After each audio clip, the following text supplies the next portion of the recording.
اب میں دعوت خطاب دینا چاہوں گا پیر طریقت رہبر شریعت جناب محمد افضل فریقی صاحب، نقشبندی مجدی آستان عالیہ نقشبندیہ مجدیہ سلیقیہ کراچی شریف۔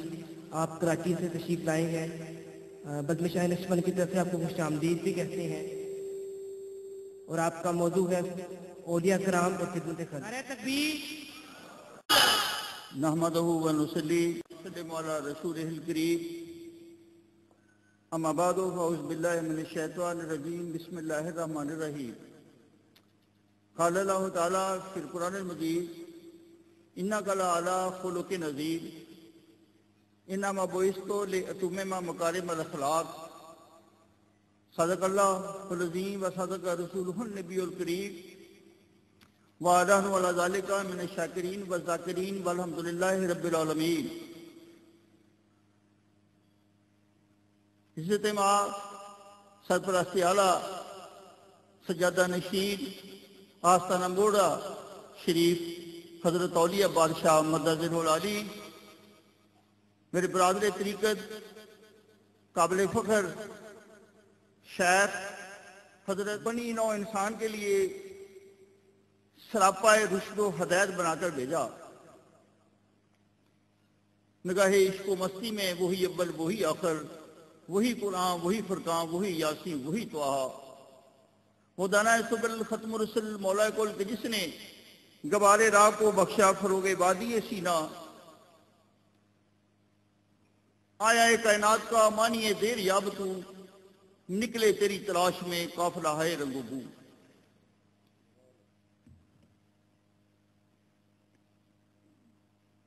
ٹاپک جو میں زیر بحث لانا چاہتا ہوں وہ یہ ہے حسن خلق کیا ہے۔ مختصراً اس کی ڈیفینیشن، اور وقت غالباً 30-35 منٹ انہوں نے لکھا ہے اس کے اوپر، اور یہ سپورٹڈ ہوگا ود فیو ایگزامپل، چند مثالیں اس کی حمایت میں پیش کی جائیں گی۔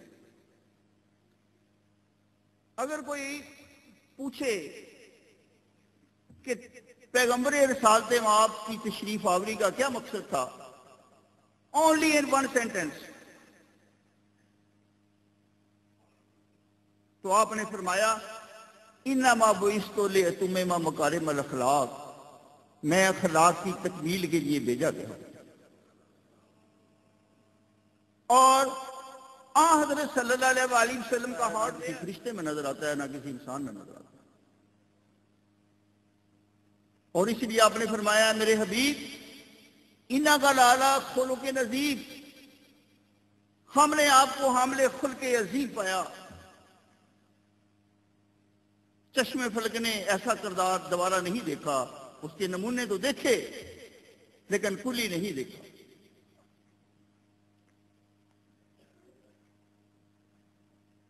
حضرت امام غزالی رحمۃ اللہ علیہ فرماتے ہیں عالم کون ہے؟ عالم وہ ہے جو گناہ کے نقصانات سے آگاہ ہو اور بچتا رہے اور دوسروں کو آگاہ کرتا رہے اور بچاتا رہے۔ عالم ہر ہری پگڑی پیلی پگڑی والا عالم نہیں، چند قرآن کی یاد اور احادیث نبوی یاد کرنے والا عالم نہیں، قوت خطابت کی بنیاد پر بننے والا عالم نہیں، بلکہ آپ نے فرمایا عالم وہ ہے جو گناہ کے نقصانات کو پہچانے، اس سے بچے۔ ایک دوسری جگہ پر آپ فرماتے ہیں عالم وہ ہے جس کے اندر 3 صفات ہو، والعلم، شریعت مطہرہ کا اسے علم ہو، قرآن حدیث کا موٹا موٹا علم ہو، والخلق، اس کے اندر اخلاق حمیدہ ہو اور صاف حمیدہ ہو، رحمت دو عالم کے کردار کا رنگ ہو اس کی خودی کے اندر، دوسری صفت ہے۔ اور تیسری صفت والبر، تقوی اور پرہیزگاری ہو، گناہ سے بچتا رہے، نیکی کو ڈھونڈ کر کرتا رہے۔ جس کے اندر یہ 3 صفات ہیں وہ عالم دین ہے۔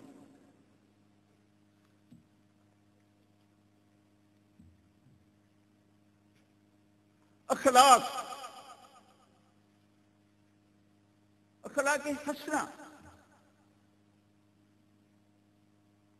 دو قسم کے اخلاق ہوتے ہیں، ایک اخلاق حسنہ، ایک اخلاق سیئہ۔ اخلاق حسنہ کیا ہے؟ اخلاق حسنہ کا مرکزی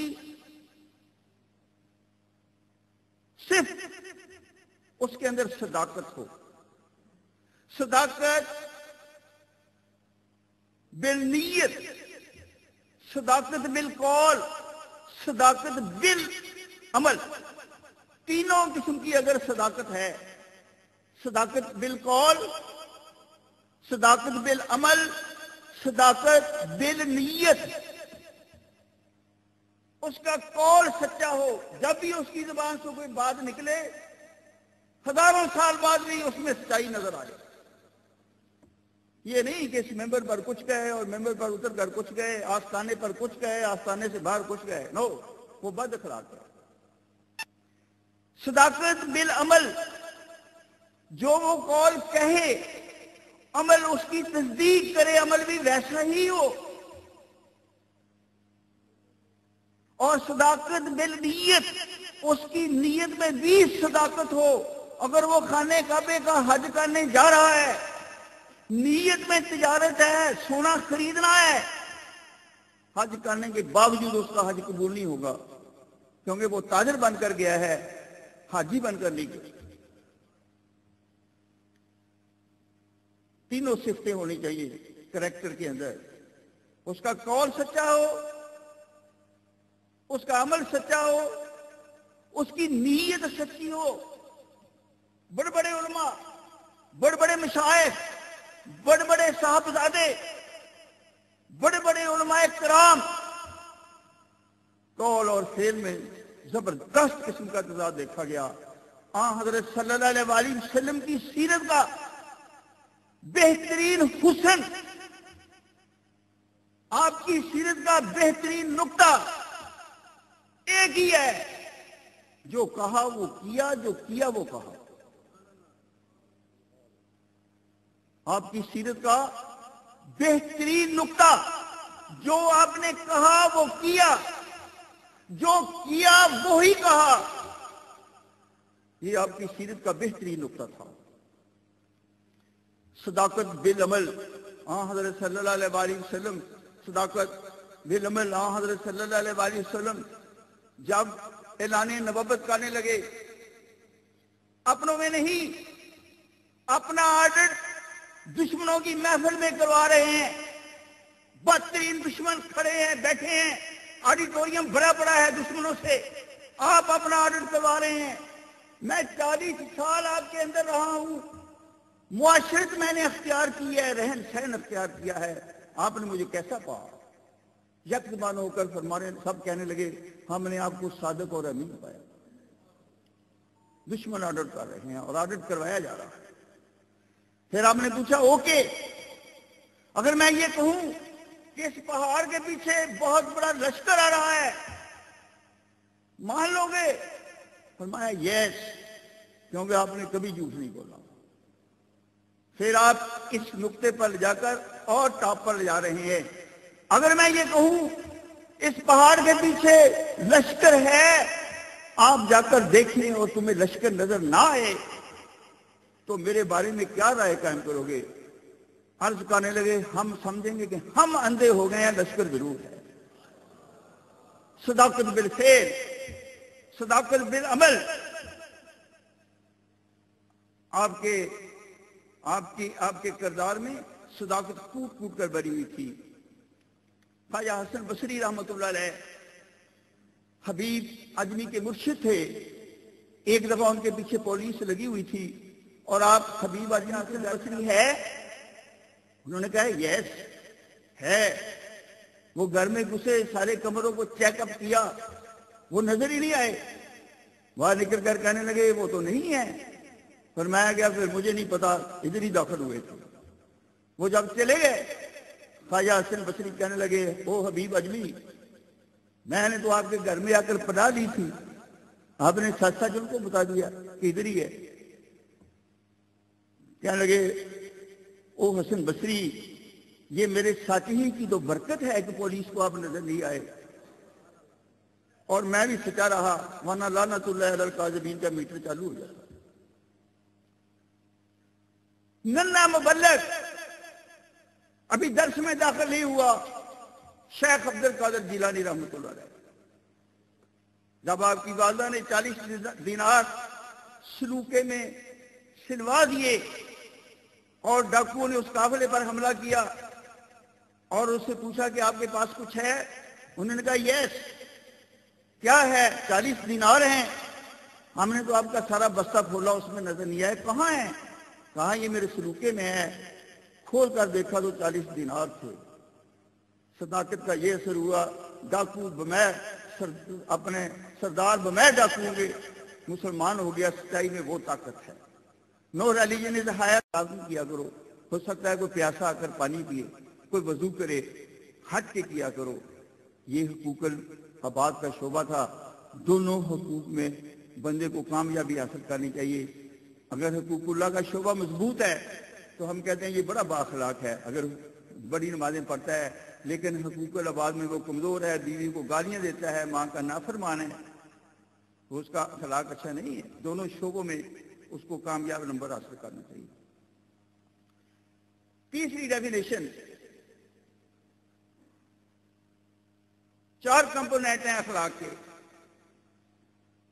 پہلا حلم، دوسرا افق، تیسرا اعتماد اور چوتھا صبر۔ یہ 4 چیزیں اگر شخصیت کے اندر صحیح ہیں تو بندہ با اخلاق ہے۔ حلم کا مطلب یہ ہے کسی کے اشتعال دلانے سے مشتعل نہ ہو، جذباتی نہ ہو، گالی گلوچ نہ کرے، گولی نہ چلا دے، بندے کو مار نہ دے۔ اگر جذباتی ہے تو وہ با اخلاق نہیں ہے۔ بیوی اکساتی ہے کہ اگر اپنے ماں کا بیٹا ہو تو 2 طلاق، مشتعل کرتی ہے، اشتعال میں نہ آئیں، صابر بن کر رہیں، جاذب بن کر رہیں، متحمل مزاج بن کر رہیں، پھر تحمل مزاجی کی وجہ سے آپ با اخلاق ہوں گے، ورنہ بد اخلاق ہوں گے۔ افق، معاف کرنے کا پہلو، کوئی زیادتی کرتا ہے، ظلم کرتا ہے، آپ برداشت کریں، صبر کریں اور اس کو معاف کریں، یہ سنت نبوی ہے۔ اور 1,24,000 انبیاء میں آپ وکٹری سٹینڈ پر کھڑے نظر آ رہے ہیں، وکٹری سٹینڈ پر، تحمل کی وجہ سے، بردباری کی وجہ سے، افق اور درگزر کی وجہ سے، ٹالرنس پاور کی وجہ سے۔ سلام اس پر کہ جس نے گالیاں سن کر دعائیں۔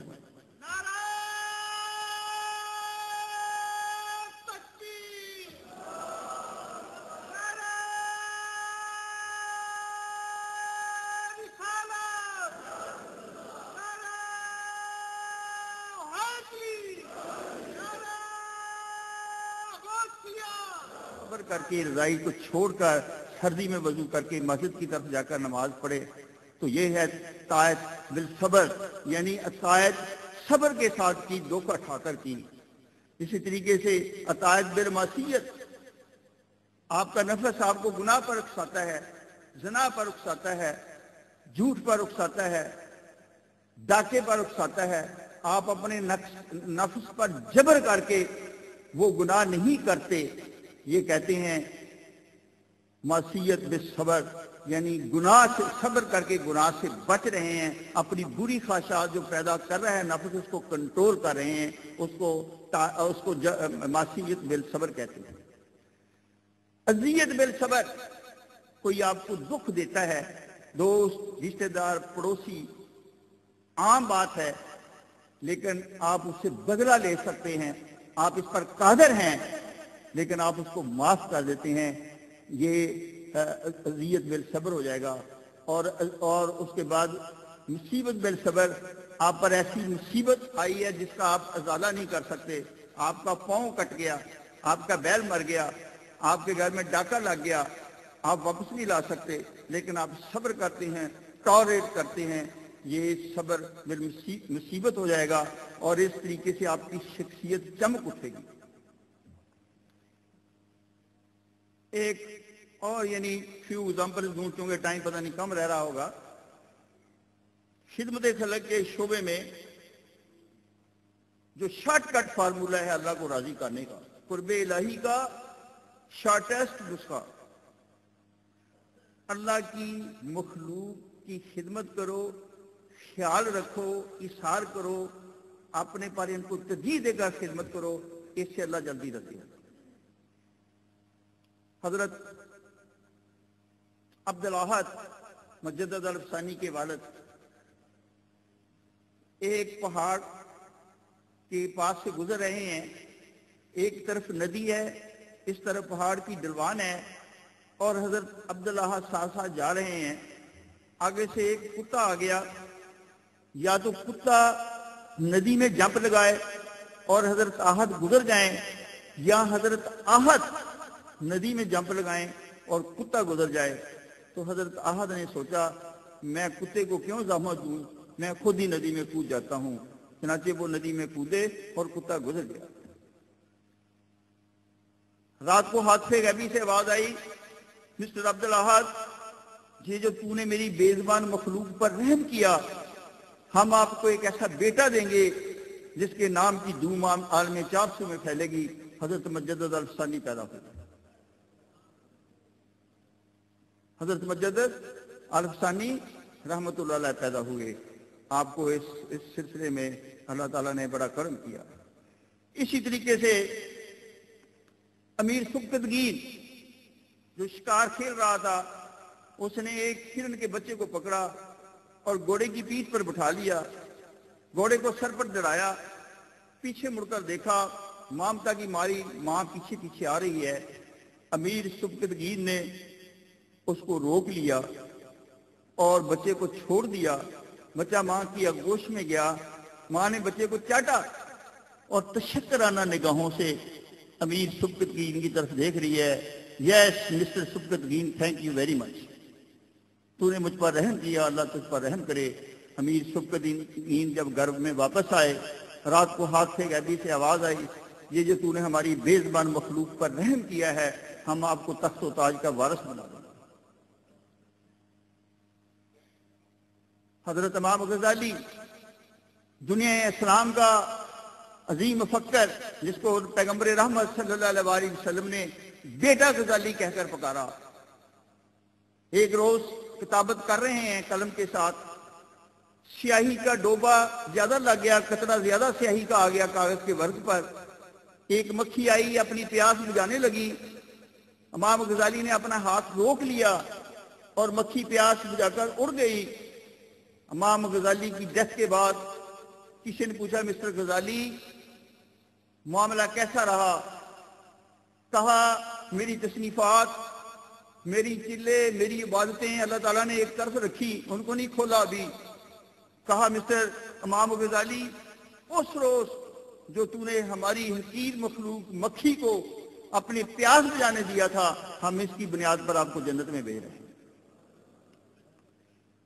ابراہیم Lincoln first president of America when he was young student تھا، پہاڑی علاقے سے آ رہا تھا، ایک بہت بڑا پتھر لڑکا اور پتھر کے نیچے ایک گلہری آ گئی۔ وہ گلہری تڑپ رہی ہے، اس کی دم نہیں نکل رہی پتھر کے نیچے سے۔ وہ رک گیا اور پتھر کو ہلانے لگا۔ پتھر بہت ہیوی تھا۔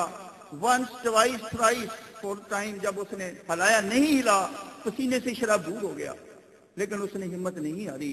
God help those who help them self. اس نے پھر پتھر کو ہلایا، تازہ دم ہو کر پتھر تھوڑا سا نکل گیا اور گلہری نکل کے بھاگ گئی اور تشکرانہ انداز سے ابراہیم لنکن کو دیکھنے لگی۔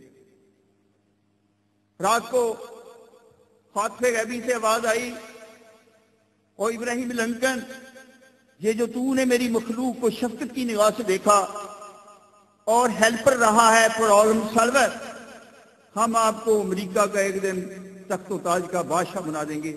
چنانچہ وہ کارپینٹر کا بیٹا امریکہ کا پریزیڈنٹ ہوا۔ پیغمبر رحمت صلی اللہ علیہ وسلم نے معراج کی رات جب اب جنت اور جہنم کی انسپیکشن کر رہے تھے، آپ نے جنت کے اندر ایک فاحش عورت کو دیکھا، پراسٹیٹیوٹ، چکلے کی عورت۔ آپ نے فرمایا مسٹر جبریل، یہ پراسٹیٹیوٹ کیسے جنت میں آ گئی؟ فرمایا میلاد، یہ تھی تو پراسٹیٹیوٹ، ایک روز یہ اپنے دھندے پر جا رہی تھی، یا رسول اللہ صلی اللہ علیہ وسلم اس کو پیاس لگی، یہ ایک کنویں پر گئی، اے اللہ کے حبیب اس نے دیکھا کہ کنویں پر ایک کتا پیاس کی شدت سے مدہوش پڑا ہے، اس نے اپنے دوپٹے کو رسی بنائی اور اپنے جوتے کو ڈول بنایا، یا رسول اللہ صلی اللہ علیہ وسلم اس نے نیچے لیٹ کر پانی نکالا اور پہلے اس کتے کے منہ میں ڈالا، ونس ٹوائس تھرائس ڈالنے کے بعد یا رسول اللہ کتے میں طاقت آئی، ریگین اپنی قوت کو کیا، وہ اپنی دم ہلانے لگا اور اس فحشہ کے پاؤں چاٹنے لگا۔ تو اللہ تعالیٰ کی ذات نے فرمایا کیا ہوا، یہ فحشہ ہے، اس کے دل میں میری مخلوق کے لیے رحم تو ہے نا، چنانچہ اس کو جنت میں ڈال دیا۔ آپ نے دیکھا کہ ایک شخص جنت میں ہے، اس کے نامہ اعمال میں صرف ایک نیکی ہے۔ پوچھا جبریل اس کے اکاؤنٹ میں تو نیکی ہی ایک ہے؟ فرمایا یا رسول اللہ وہ نیکی یہ تھی کہ جہاں تھارو فیر تھا، شاہراہ عام جہاں سے پبلک گزرتی تھی، اس کے شروع میں ایک خاردار جھاڑی تھی، کانٹے اس میں بہت تھے، لوگوں کی کپڑوں کو چمڑ جاتی تھی۔ یا رسول اللہ صلی اللہ علیہ وسلم اس نے ایک دن اس جھاڑی کو اکھاڑ ڈالا تاکہ لوگوں کو تکلیف نہ ہو۔ اے اللہ کے حبیب اللہ تعالیٰ نے اس کو جنت میں بھیج دیا کہ اس کے دل میں میری مخلوق کے لیے رحم تو ہے۔ حضرت خواجہ معین الدین چشتی رحمۃ اللہ علیہ اپنے خلیفہ بختیار کاکی کے ساتھ ہیں۔ پہلے زمانے میں مرید مرشد کے ساتھ رہتا تھا، تصوف اور روحانیت رات دن سفر میں حضر میں رہ کر سیکھتا تھا اور ساتھ ایک قلم اور کاپی رکھتا تھا۔ حضرت صاحب جو ارشادات گاہے بگاہے فرماتے تھے وہ نوٹ کرتے رہتے تھے اور اس کو ملفوظات کہتے ہیں، ملفوظات نظام الدین اولیاء، ملفوظات مجدد الثانی۔ تو ایک دن خواجہ معین الدین چشتی نے بختیار کاکی کو فرمایا، وہ بختیار کاکی جہنم بڑی اذیت گاہ ہے، تکلیف گاہ ہے، مصیبت گاہ ہے، اس سے بچ جاؤ۔ حضرت بختیار کاکی کہنے لگے کہ بلا سائیں پھر کیسے بچا جائے؟ فرمایا 3 چیزیں کرو جہنم میں جانے سے بچ جاؤ۔ پہلی چیز وہ بختیار کاکی بھوکوں کو کھانا کھلاؤ، دوسری چیز ضرورت مندوں کی ضرورت پوری کرو، اور تیسری چیز مظلوموں کی داد رسی کرو۔ وہ بختیار کاکی جنت میں چلے جاؤ گے۔ غریبوں کو کھانا کھلاؤ ایک بہت اچھا فعل ہے، خدا کا پسندیدہ فعل ہے۔ مظلوموں کی داد رسی کیا کرو، جو دکھ میں مبتلا ہے، زیادتی کا شکار ہے، اس کی ہیلپ کیا کرو، اور ضرورت مند حاجت مند آپ کے پاس آتے رہتے ہیں، دوستوں میں سے رشتہ داروں میں سے ہر وقت جھوٹ نہیں بولتے رہا کرو کہ میرے پاس کچھ نہیں ہے، خاموشی سے اس کی جیب میں ڈالتے رہا کرو، یہ چیز آپ کو جنت میں لے جائے گی۔ جبریل امین بارگاہ رسالت میں حاضر ہوتے ہیں، یا رسول اللہ صلی اللہ علیہ وسلم ایک دن میں نے اللہ تعالیٰ سے پوچھا میلاد کیا تو نے زمین سے بھی کوئی طاقتور چیز بنائی ہے؟ فرمایا یس جبریل میں نے پہاڑ زمین سے بھی زیادہ طاقتور بنائے ہیں، جو میخوں کی طرح گاڑ دیے ہیں اور وہ ہلتے نہیں۔ فرمایا یا اللہ کوئی چیز پہاڑوں سے بھی زیادہ طاقتور ہے؟ فرمایا یس لوہا جو پہاڑوں کو کاٹ کر ٹکڑے ٹکڑے کر دیتا ہے۔ یا اللہ کوئی چیز لوہے سے بھی طاقتور ہے؟ یس آگ لوہے سے بھی طاقتور ہے، جو اس کو پانی کی طرح پگھلا کر بہا دیتی ہے۔ یا اللہ کوئی چیز آگ سے بھی طاقتور ہے؟ فرمایا یس جبریل پانی کتنی آگ لگی ہو بجھاؤ تو بجھ جاتا ہے۔ عرض کی یا اللہ کوئی چیز پانی سے بھی زیادہ طاقتور ہے؟ فرمایا یس ہوا جو بادلوں کی شکل میں پانی کو اڑائے پھرتی ہے۔ پوچھا یا اللہ کوئی چیز ہوا سے بھی زیادہ طاقتور ہے؟ فرمایا یس میرا غصہ اور غضب ہواؤں سے بھی زیادہ طاقتور ہے، زمینیں کانپتی ہیں، پہاڑ کانپتے ہیں، مخلوق ہلاک ہو جاتی ہے جب میں غصے میں آتا ہوں۔ فرمایا یا اللہ کوئی چیز آپ کے غصے سے بھی زیادہ طاقتور ہے؟ فرمایا یس جبریل، مسلمان کے ہاتھ کا دیا ہوا صدقہ اور خیرات، جس سے میرا غصہ بھی بجھ جاتا ہے۔ وما علینا الا البلاغ المبین۔